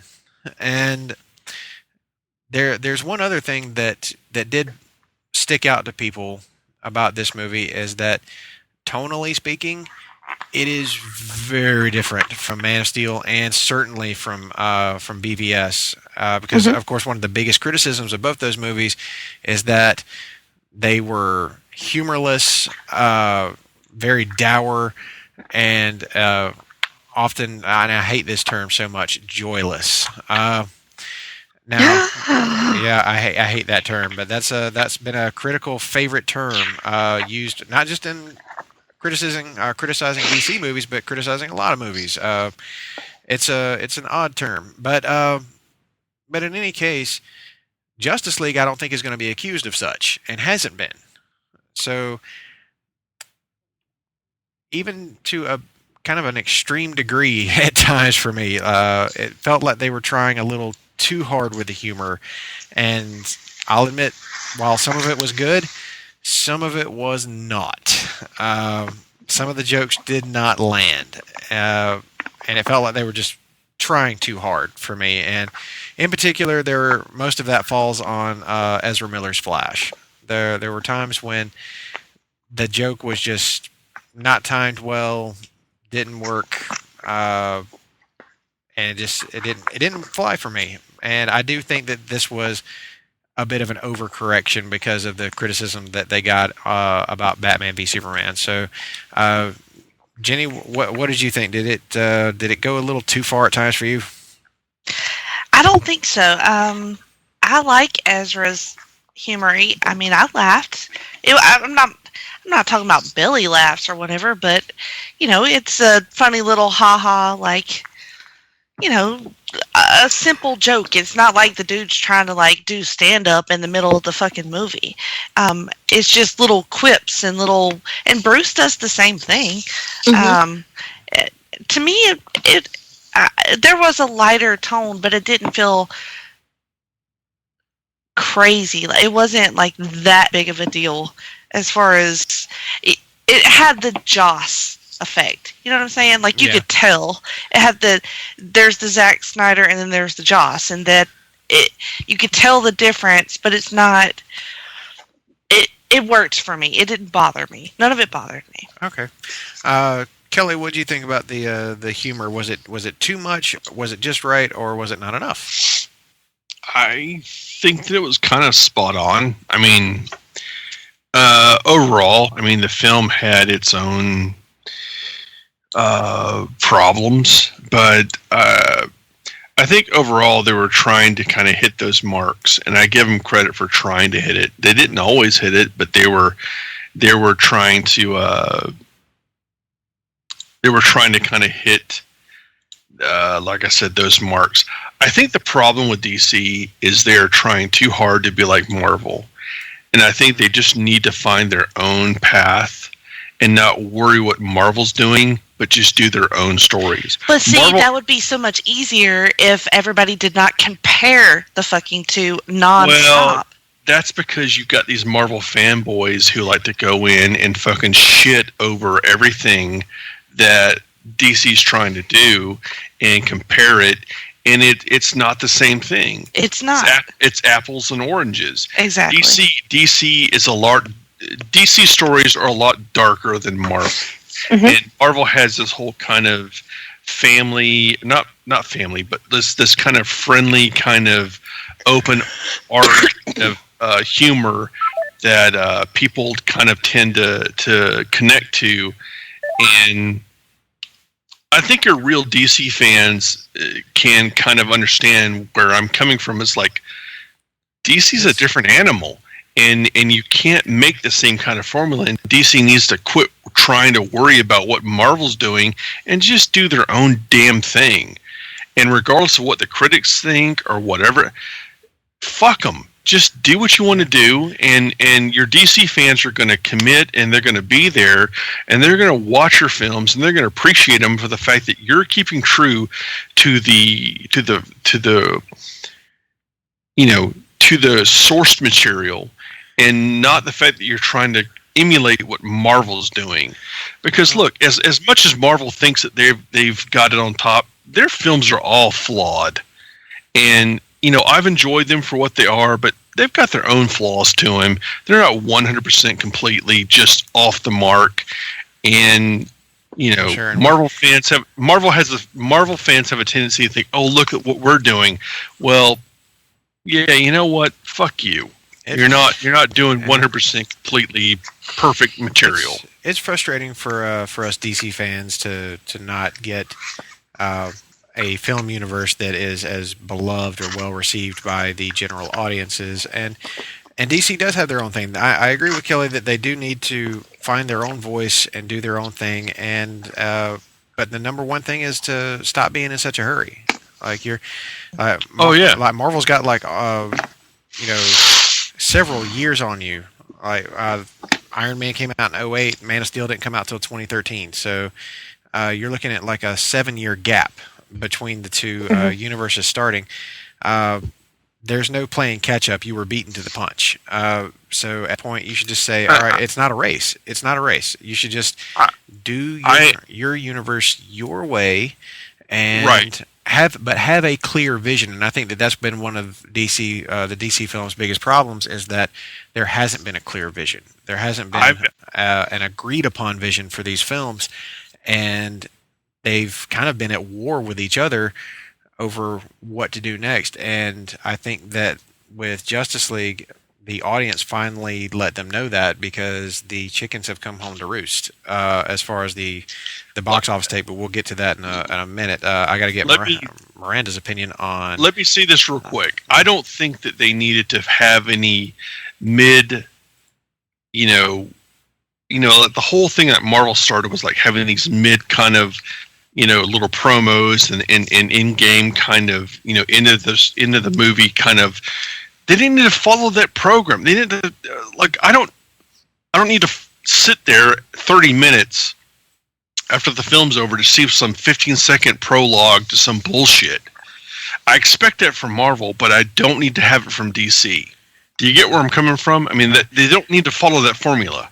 I do understand that, though I'm going to hot take for just a second and give my something that's going to probably piss off some Marvel fanboys.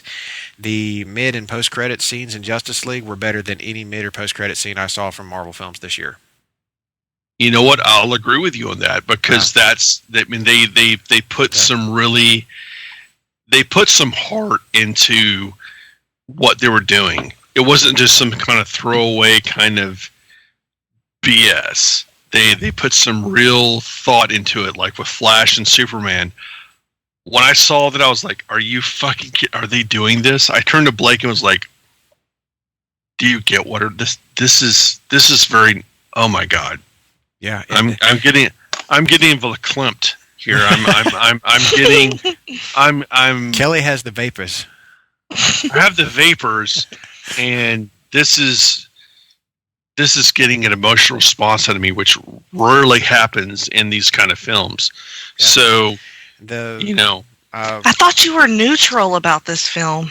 Well, you know what? I thought I was too, but there are the things that happen in it, in which where I'm like, I'm conflicted. Well, that's the thing about this. I don't want Marvel. I don't want DC to follow in Marvel's formula footsteps. I want them to do their own damn thing. But this was like, oh my god, are you really doing this? I didn't expect it. I was totally blown away. And that's, so, I mean, that's going to be Justice League's claim to fame, is that it's that movie that has those pieces in it that you absolutely love, but then it's going to have those other things that are just like so frustrating. Now, Miranda, we didn't get your opinion on this. Was Justice League an overcorrection to you in terms of its humor and tone versus, say, Batman v Superman? I actually totally very much enjoyed it. I think that's one of the reasons why Ezra Miller's Flash was my favorite character when you asked us about that earlier. Yeah. Honestly, I felt that it hit the marks that I wanted it to. I did worry at times that maybe I wanted it to hit those marks because I do kind of enjoy the humor that you find in Marvel movies, and trying to take a step back and realize, obviously that Marvel and DC are two different things altogether. Even though they're both, heroes in the comic world, they're two different entities, and sometimes having to take a step back with that. But tonally, I really enjoyed it. I think if their goal is to get more families to the box office, i.e. like bringing my 11-year-old or someone bringing their 9 to 13-year-old or, even younger, I think they hit the mark. I'll tell you, my son waited the entire movie and he was like, oh my God, if he doesn't say booyah, he was gonna be livid. So I think the moment that, and I guess at this point we've obviously given away several spoilers, but the moment, that he's like, booyah, Caden would sit up and in the whole theater was like, booyah, yeah, I was waiting for that, you're the man. He was so excited for that one part. So totally, I think it hit the mark. You know what? Pretty much. That warms my heart. Cyborg's. Yeah, that warms my heart because that was Cyborg's cause. That was his whole thing. And really, if people think about Cyborg as a character, he is one of those pivotal characters that was, of course, introduced in New Teen Titans and brought into that whole kind of mentorship, as he's kind of the older, wiser kind of. He fits completely into Justice League, and I think if you don't, I think his character, I was completely on board with from every moment that he's in the the hoodie and the sweatpants and the whole because he was a football player. It was great, and you get this whole point of I'm in this whole fucked up situation. I don't know how to handle it. I'm trying to and I get the point that Bruce sends Diana to go and recruit him because, of course, Bruce couldn't recruit him if his life depended on it. But Diana can come in and kind of go, hey, I understand where you're at. And he gets that she's not talking bullshit. She's right, Well, who would recruit you more, surly grandpa or badass mama bear? Badass mama bear is going to get every fucking day of the week, That part of the movie I thought was done really well. I could have used more of Cyborg's background. I think that would have helped that's the thing. If when you watch Batman versus Superman, there's a discrepancy in the way that things happen, though. That's what I don't get. There's some continuity issues between BVS and Justice League with Cyborg and with Wonder Woman. But in the terms of Cyborg, I was worried that more people weren't going to know who he was or understand what happened to him. He talks about an accident, but you don't see it on a screen at any time.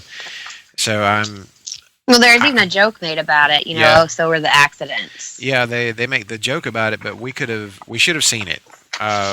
There should have been at least a couple minutes devoted to that scene. Either a flashback or photos of them looking over the wreckage of here was what was left. This is what we found him in. Yeah, something. And that's what I meant earlier by things.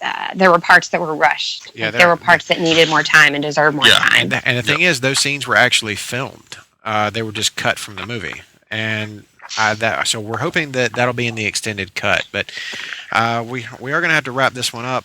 But there's one, and I hate to end on a kind of negative thing, but we gotta talk truth about this movie.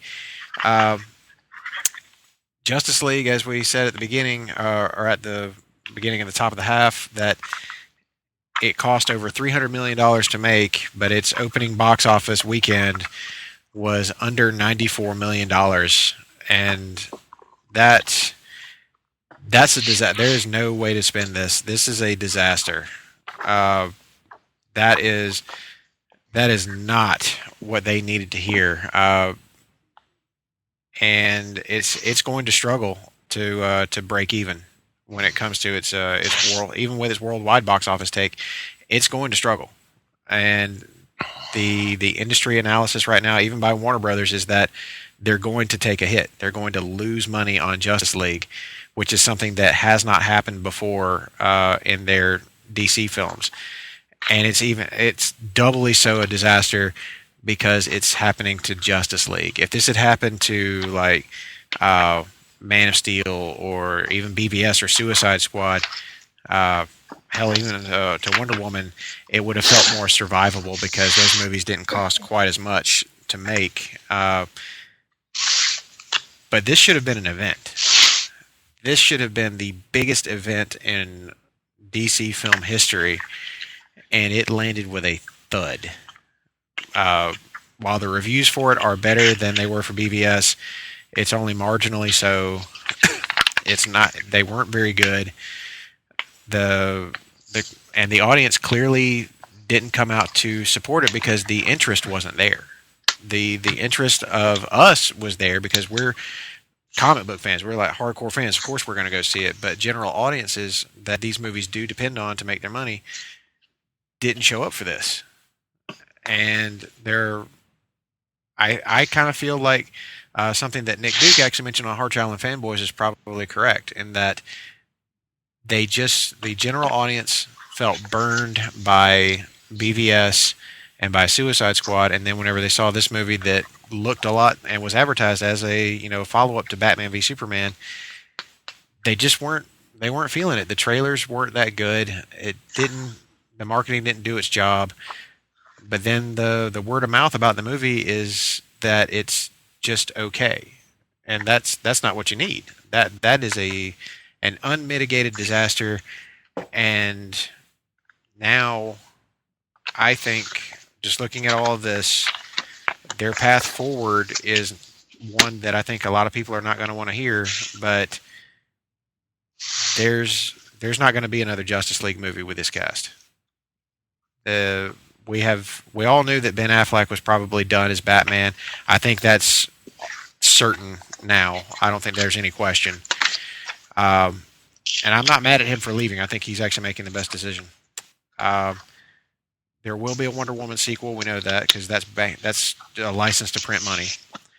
Aquaman has already finished filming, so that's coming out next year. And I know they're big fingers crossed that it's a big critical and commercial success, because that could cause things to limp along a little bit further. But I really think that the plan going forward is going to wind up focusing more on solo heroes and de-emphasizing an interconnected universe. And yeah, everybody better get ready for a rebooted Batman that doesn't connect to this continuity, because I think that's where Matt Reeves' Batman movie's headed. And if anything, if it's going to build anything, it's going to wind up building its own Gotham universe, building a Batverse. And we're going to get like Wonder Woman movies off on their own, maybe Aquaman movies off on their own, and a new Batman line to come out of this. That would probably include the Nightwing solo movie that's been announced. But as far as like movies like Green Lantern Corps, Flashpoint, Gotham City Sirens, and maybe even Suicide Squad 2, I think you can all but say those movies are going to wind up shelved.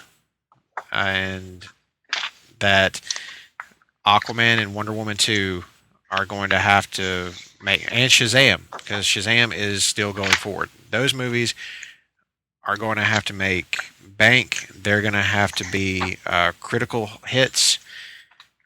And after that, they may start to feel a little more confident in putting a larger universe together. But this is a big setback. And some heads are gonna roll. I if I had to guess, Kevin Tijihara, who's the president of Warner Brothers, and Diane Nelson, who's the president of DC Entertainment, are likely both about to be out of a job.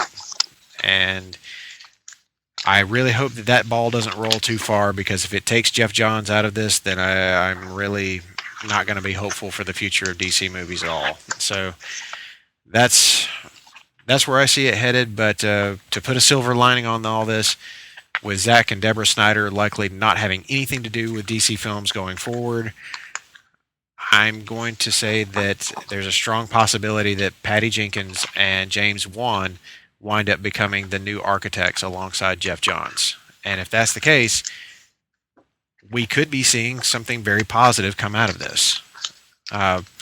So we shouldn't lose all hope yet, but we do have to be a little realistic. So that's my hot take on where we are. I'm going to give each of you guys your chance for a hot take, and then we're going to wrap this up. So, Jenny, go.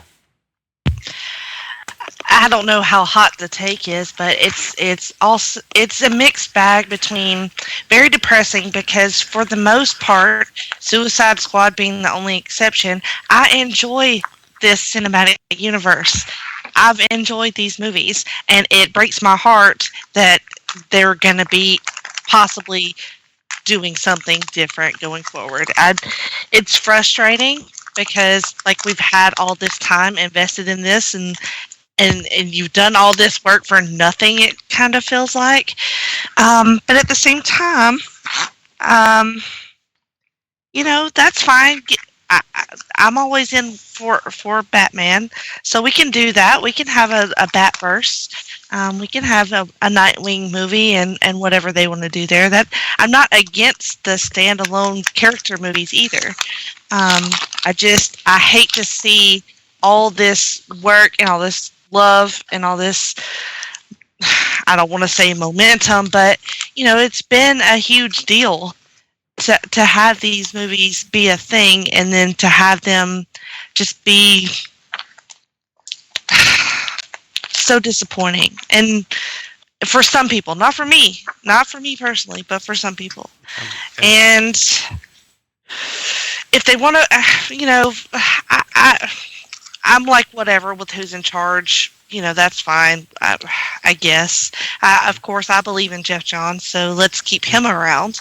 But if those people that you named if they're the ones that are overreacting on all this bullshit, or putting some time restraints on these movies, or hindering the creative process in any way, then they need to leave.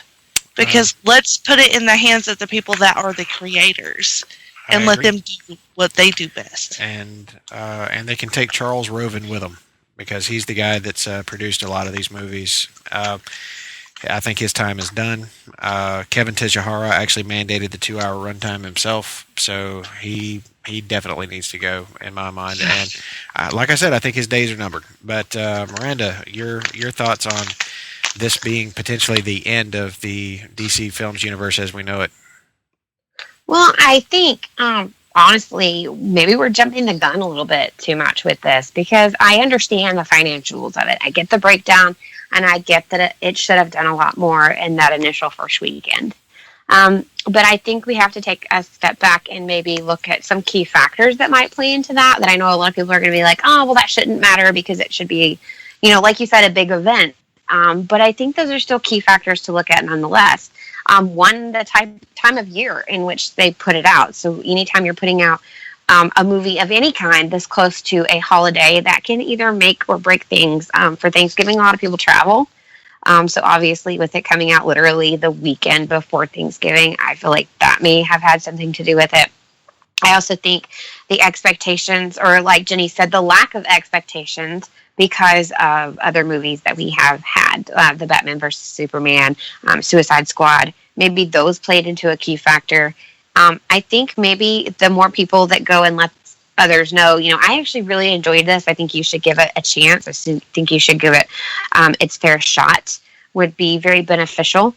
And I understand the theory and the whole thought that they will probably lose money, but I'm going to hold out hope in the fact that there's still several weeks that this movie will be in the theater, and then of course DVD sales and things like that.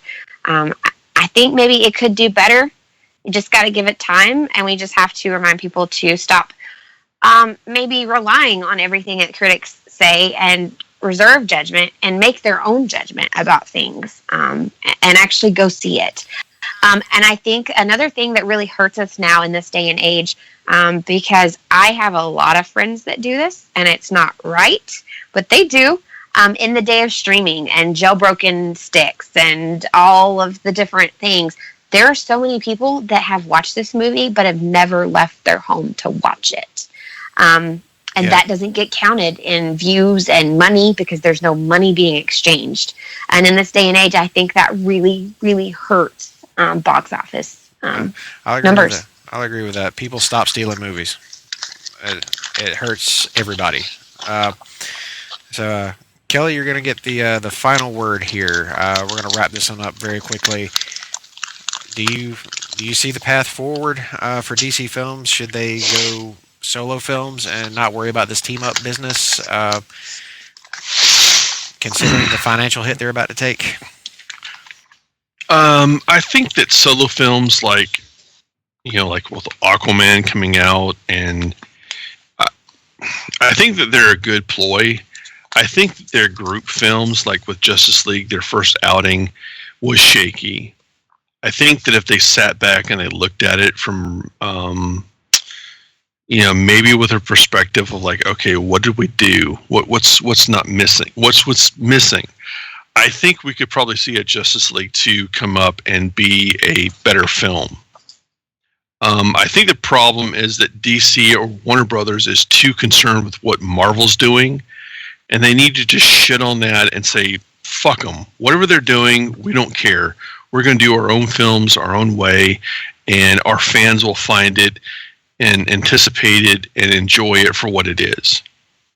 I mean, that's just my opinion. All right. Well, and in the closing, we are going to have to see the reality of it being we've got to have the general audiences show up for these movies, because if you're going to make a movie, that costs hundreds of millions of dollars to make, you are going to have at least over $100 million in your opening weekend. It's just simple math when it comes down to box office takes and to what these movies need in order to be considered successful. But we've reached the end of this podcast, and like we said, we're not saying that Justice League wasn't a good movie or an enjoyable film, or that we don't want anything from DC Films going forward. But it's been a real blow, and there's going to have to be some soul searching going on. I'm sure that there is, and that it will. There will be a plan formed, and hopefully it'll be a better one than what has happened here. Now, before we go, we do have to plug the other podcasts here on Place to Be Nation Pop, and we're going to start with the lovely ladies who have joined us for this evening, the Geek and Sassy podcast. So, girls, tell us where folks can find you guys on Place to Be Nation Pop and anywhere else on the interwebs. Well, you can listen to us here on Place to Be Nation Pop, and you can follow us on Twitter and Instagram and Facebook, Geek and Sassy. I'm at Jenny Cruz 2814. And you can find me. Are you on Instagram and Twitter? Like, do you want everybody to know your Instagram and your Twitter? That's fine. Okay. And I'll keep the naked pictures to a minimum on the Instagram. No. So mine are lots of pictures of my dogs and my kid, but I am on Instagram as well as Twitter, and that is at Mom's a Nerd. And of course, as Jenny said, we're always together on any of those other platforms at Geek and Sassy. All right, and of course, we're going to be looking forward to you guys' next episode. Any idea when that might be coming down? We have not set a recording date for that as of yet, but it shouldn't be too far. Yeah, it should be soon. Mm-hmm. Right now, you can listen to Geek and Sassy number 18 with our friend Tim Capel when we talk about Stranger Things. And I have not started season 2 yet, but I am very much looking forward to listening to all the Tim Capel musings, because he is just a delight to listen to and, of course, to talk to. If you guys haven't gotten to him yet, you need to do that. What was that? Well, there's no spoilers. There's no spoilers for season 2 because it was recorded before, so you can still listen to it. Kelly's having problems over there. I hear it. Y'all need to have me on your show. I told you we want you again. Let's have a Marvel-themed show, and let's have Kelly on that. Well, it was nice knowing you girls. Well, I mean, if you want to have me on the show, let me just go ahead. Is it drunk or non-drunk? Always whatever makes you feel better. Drunk. Well, then it's drunk then, because there we go. I mean, if we're talking usually... Marvel, if you want drunk, then I'm going to give you the full 100% Marvel. Can go sit and spin. Yeah. Yeah, I listen to Seller's Point, so yeah. I'm Yeah. aware. Well, I don't hate Marvel like Kelly does right now, but that's okay. I have found plenty to like over on the other side of the pond. But in any case, thank you girls for being with us. It was a fun podcast. Yes, thank you so much. Some BVS Thank you, and talking guys. Justice League. And of course, you guys can find us right here on Place to Be Nation Pop. We'll be coming back in December with a couple of new episodes for you. Of course, the holidays are coming up, so we're going to be taking probably a look back at the year that was 2017 in film, comics, television, all of it. So be on the lookout for that, and maybe a couple of little surprises along the way. Check out the other Place to Be Nation Pop podcasts while you're at it, like the Hard Traveling Fanboys that we've mentioned here. They're a weekly show. They've just actually put out their full-length review of Justice League as we were recording this. So you guys go check out that. You can also check out Conversation Comics, hosted by the manager, Todd Weber. He and Tim Capel have been doing a full series reread of the Claremont and Byrne X-Men, Uncanny X-Men run from the 1970s. That's been a good time. We've got a new podcast here called The Sunday Groove. Old David Sunday is doing a musical journey with several of us from Place to Be Nation Pop, talking about our favorite music and highlighting some classics from yesteryear. He just did one with Todd Weber on the unfortunate passing of Tom Petty, and that was a pretty tremendous show. You guys need to go and check that one out. And check out all the wonderful podcasts here on Place to Be Nation Pop. But with that, I am Russell Sellers for Kelly Poole. Check us out on Twitter I am at Russell_Sellers. Kelly is at HKP2814. And you can also come into the Place to Be Nation Comics group on Facebook, where we talk all things comics, movies, television, and more. Geek out with us. Tell us what you thought of Justice League. Tell us what you thought of BVS. We want to hear your opinions. Your opinions matter to us. We want to know what you thought of these two films. Did they work for you? Did they not work for you? What are you hoping for out of the future of DC films after everything that's happened over this past weekend? But with that, we thank you for joining us, and we will see you guys on the next episode of Subs Points. That's great. It starts with an earthquake, birds and snakes, an airplane. And Lenny Bruce is not afraid. I have a hurricane. Listen to yourself. Churn world serves its own needs. Dummy serve your own needs. Beat it up and knock speed. Grunt no strength. The ladder starts to clatter with fear. Fight down. High wire and a fire. Representing 7 games in a government for hire and a combat site. Left to west are coming in a hurry with the furies breathing down your neck.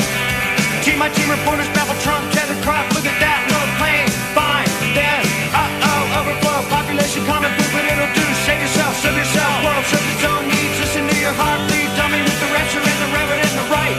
Right, you patriotic, slam, fight, bright light, feeling pretty sight.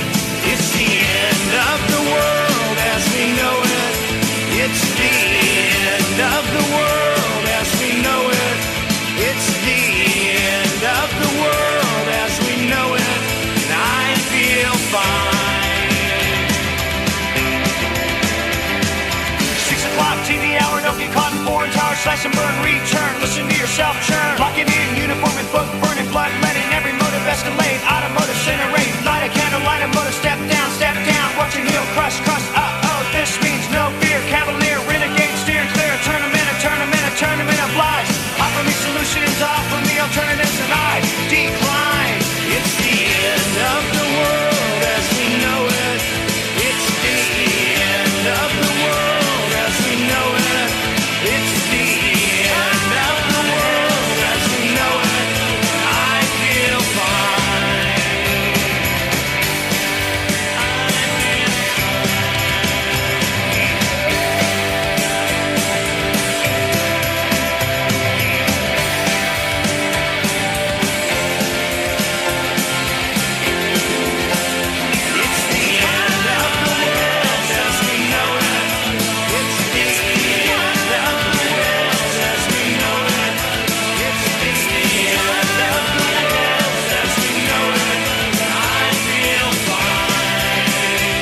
no trick to bite, Mountain Sid in a light, Leonard Bernstein, Leonard Brasnap, Lenny Bruce and Lester Banks, birthday party, cheesecake, jelly bean, boom, symbiotic, patriotic, slam button, nap, right? Right. It's the end of the world as we know it. It's the end of the world as we know it. It's the end of the world as we know it. I feel fine.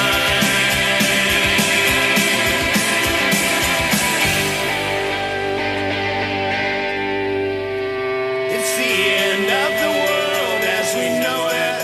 It's the end of the world as we know it. It's the end of the world as we know it.